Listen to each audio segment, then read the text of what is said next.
بسم اللہ الرحمن الرحیم لا جناح عليكم إن طلقتم النساء ما لم تمسوهن أو تفرضوا لهن فريضة ومتعوهن على الموسع قدره وعلى المقتر قدره متاعا بالمعروف حقا على المحسنين وَإِن طَلَّقْتُمُوهُنَّ مِن قَبْلِ أَن تَمَسُّوهُنَّ وَقَدْ فَرَضْتُمْ لَهُنَّ فَرِيضَةً فَنِصْفُ مَا فَرَضْتُمْ إِلَّا أَن يَعْفُونَ أَوْ يَعْفُوَ الَّذِي بِيَدِهِ عُقْدَةُ النِّكَاحِ وَأَن تَعْفُوا أَقْرَبُ لِلتَّقْوَى وَلَا تَنسَوُا الْفَضْلَ بَيْنَكُمْ ان اللہ بما تعملون بصیر لا جناح علیکم ان طلقتم النساء ما لم تمسوهن او تفرضوا لهن فریضہ. یہ آیت اور اس سے اگلی آیت میں دو احکامات بیان کیے جا رہے ہیں، اور وہ احکامات کب ہیں کہ نکاح ہو گیا، ابھی حق مہر معین نہیں ہوا تھا، حق مہر معین نہیں ہوا تھا، نکاح ہو گیا اور ابھی تک میاں بیوی والا رشتہ آپس میں قائم نہیں ہوا، یعنی ہم بستری نہیں ہوئی، اور کوئی ایسا مسئلہ ہو گیا کہ طلاق ہو رہی، اس پر کیا کرنا؟ اور ایک دفعہ یہ ہے کہ ہم بستری نہیں ہوئی لیکن حق مہر معین کیا جا چکا ہے اور طلاق دے رہے چھونے سے قبل، تو اس کا حکم کیا ہوگا؟ یہ دو احکام ان آیات میں، دو آیات میں بیان کیے جا رہے ہیں. لا جناح علیکم ان طلقتم النساء ما لم تمسوهن او تفرضوا لهن فریضہ. اس میں کوئی مذائقہ نہیں، تم پر کوئی گناہ نہیں اگر تم عورتوں کو طلاق دے دو ہاتھ لگانے سے پہلے یا کوئی چیز فرض کرنے سے، یعنی مہر معین کرنے سے پہلے اگر تم طلاق دے دو تو کوئی.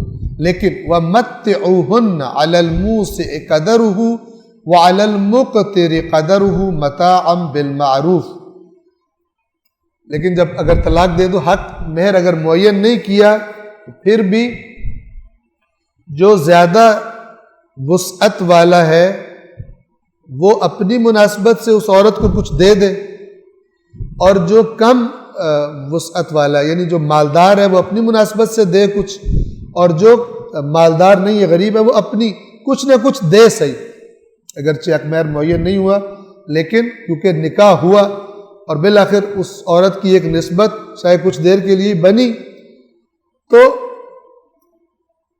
ہر بندہ اپنے طاقت کے مطابق اس اگر طلاق دے تو اس عورت کو کوئی نہ کوئی چیز ہدیتاً یا تحفتاً دے دے اپنے مقام کے مطابق.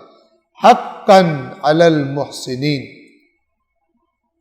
نیک کام کرنے والوں پر یہ حق، یعنی اللہ کہہ رہے کہ تمہارا حق بنتا ہے کہ تم اس کو دو، یعنی گویا کہ اس کا حق بنتا ہے اس عورت کا، اگرچہ حق مہر معین نہیں ہوا لیکن جتنی تمہاری طاقت ہے اس کے مطابق اس عورت کو کچھ نہ کچھ دے دیا جائے. حقاً علی المحسنین، یہ نیکوکاروں پر حق. وَإِن طَلَّقْتُمُوهُنَّ مِن قَبْلِ أَن تَمَسُّوهُنَّ وَقَدْ فَرَضْتُمْ لَهُنَّ فَرِيضَةً، اور اگر تم ان کو چھونے سے پہلے طلاق دو لیکن مہر معین کر چکے ہو، فَنِصْفُ مَا فَرَضْتُمْ، تو پھر جو حق مہر معین ہوا تھا اس کا آدھا دو، جب نزدیکی نہیں کی لیکن حق مہر معین ہو گیا، نکاح ہو گیا، تو اب آدھا اگر طلاق دینی ہے تو آدھا حق مہر دے دو. الا ان یعفون، مگر یہ کہ وہ معاف کر دے.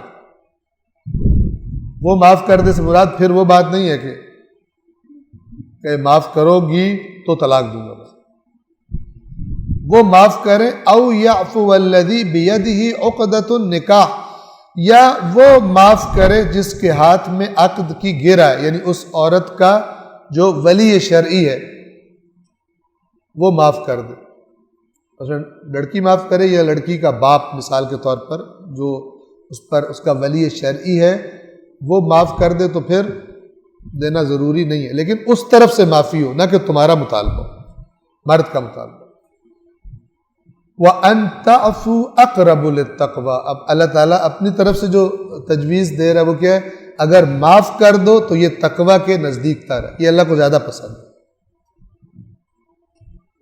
وَلَا تَنْسَوُا الْفَضْلَ بَيْنَكُمْ، اور ایک دوسرے پر فضل کرنا نہ بھولو، یعنی ایک دوسرے کو ذرا اپنی طرف سے کچھ زیادہ عطا کر دینا نہ بھولو، آپس کے احسان کو نہ بھولو.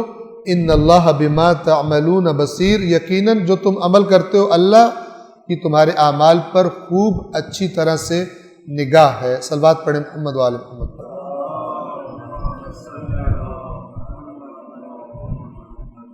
صدق اللہ العلی العظیم.